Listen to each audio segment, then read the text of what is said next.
This level started with just experimenting with the field of view of the camera.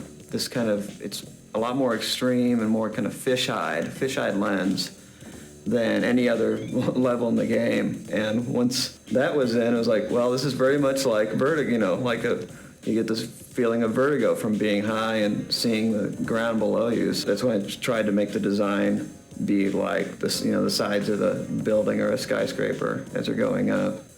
So yeah, and we ended up motivate that. Yeah, we ended up doing it on the inside, kind of the hotel, sort of in a kind of an atrium or a courtyard in theory. We invented these bouncers. This was actually the first place in the game that we had used, in this case, an awning, but anything that would bounce sly upwards, and really started to tune and play with that gameplay about, you know, how high should they each bounce and what's the right amount to give the player control while he's in the air. And really the combination, I think, of the unique camera angles and a huge amount of bouncing on things and jumping up and down on things really kind of defines the concept for this level. It presents some good challenges. Once it sort of took on this retro feel, kind of playing like a 2D side scroller. Our producers at Sony even, you know, kind of took us to task once or twice about how retro that felt.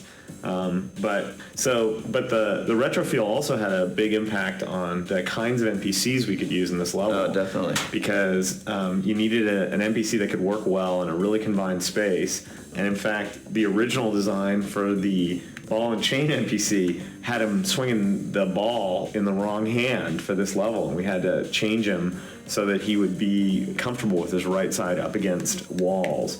From a secondary standpoint, I thought that the introduction of the air conditioners was a good idea because it was this sort of skill element that required you to pay attention. And right.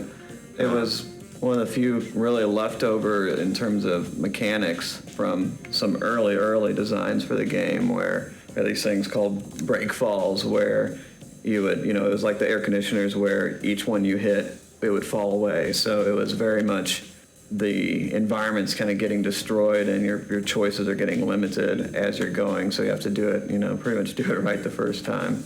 Yeah, the stealth sections, these were some of the earlier sections to use the duck and to use cameras fairly heavily. I thought pretty successfully in this case. You know, you get some different looks that you see elsewhere in the game. And the last section in the bedrooms, sort of the bouncers go up through the ceilings, which was kind of a fun change. Gave us some real sense of three-dimensionality as you kind of pass through the floors. That was a fun change.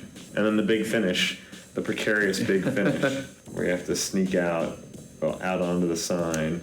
I don't know, all in all, a pretty successful level.